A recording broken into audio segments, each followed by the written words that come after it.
तो hello guys, आप सबका दोबारा से स्वागत है आपके अपने चैनल मैट्रिकुलस में, दी मैट्रिकुलस में। आप सभी को पता है कि 9th क्लास का जो है हिंदी का पेपर है अब। तो हम मतलब चैप्टर वाइज सब चैप्टर की समरी करा रहे हैं आज। जो है हम करा रहे हैं आपके चैप्टर नंबर 2, जिसका नाम है लहासा की ओर।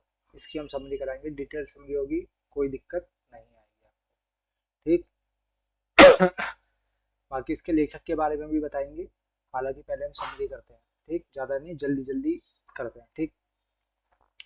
इस पार्ट में राहुल सांकृत्यायन जी ने अपनी पहली तिब्बत यात्रा का वर्णन किया है, जो उन्होंने सन 1929-1930 में नेपाल के रास्ते की थी।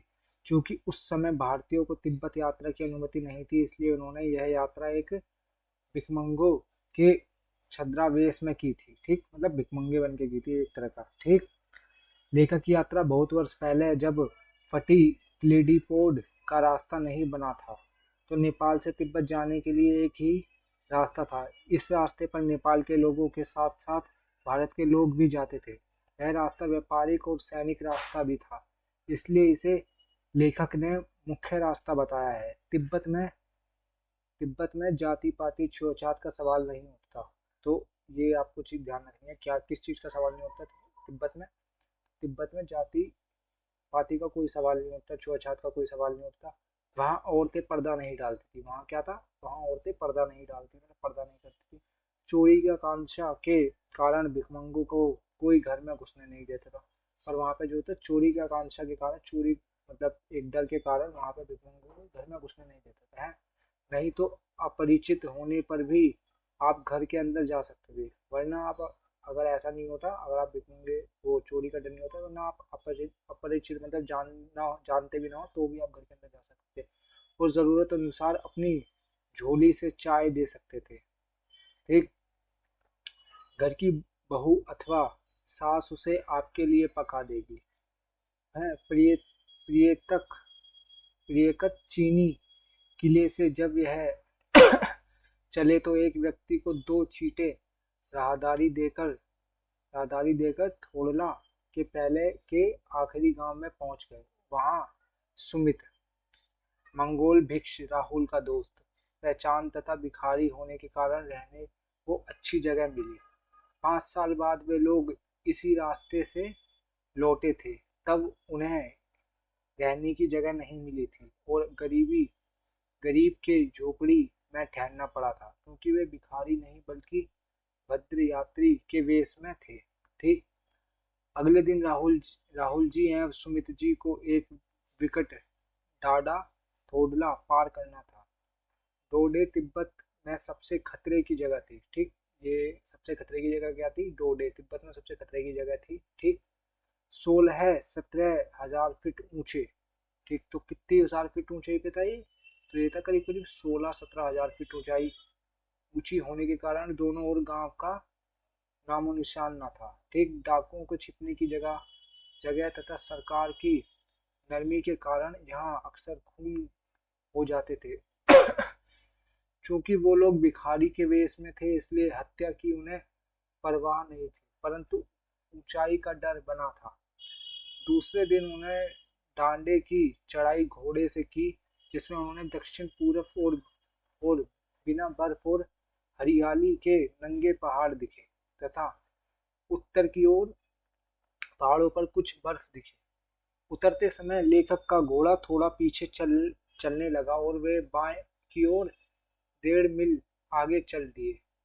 बाद में बाद में पूछकर पता चला, लकडोर का रास्ता दाहिनी तरफ तथा, जिससे लेखक को देर हो गई तथा सुमित नाराज हो गए, परंतु जल्द ही गुस्सा ठंडा हो गया और लकडोर में एक अच्छी जगह पर ठहरे, ठीक।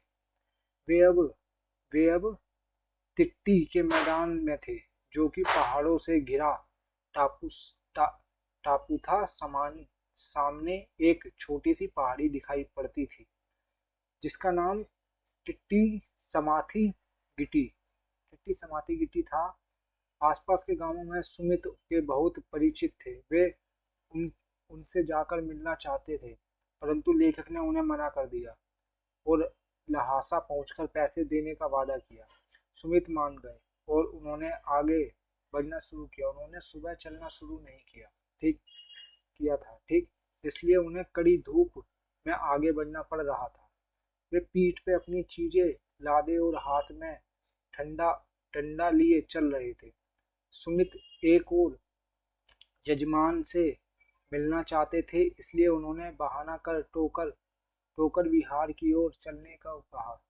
तिब्बत की जमीन छोटे बड़े जागीरदारों के हाथों में बटी है। इन जागीरों का बड़ा हिस्सा मठों के हाथ में है। अपनी अपनी जागीर में हर जागीरदार कुछ खेती खुद भी करता है, जिसके लिए मजदूर उन्हें बेगार में मिल जाते हैं। लेखक शेखर की खेती के मुखिया भिक्षु नमसे से मिले। वहाँ एक अच्छा मंदिर था जिसमें बुद्ध वचन की हस्तलिखित 103 पथियां रखी थी, जिसे लेखक पढ़ने में लग गए। इसी दौरान सुमित ने आसपास अपने यजमानों से लेकर आने के लिए लेखक से पूछा, जिसे लेखक ने मान लिया। दोपहर तक सुमित वापस आ गए।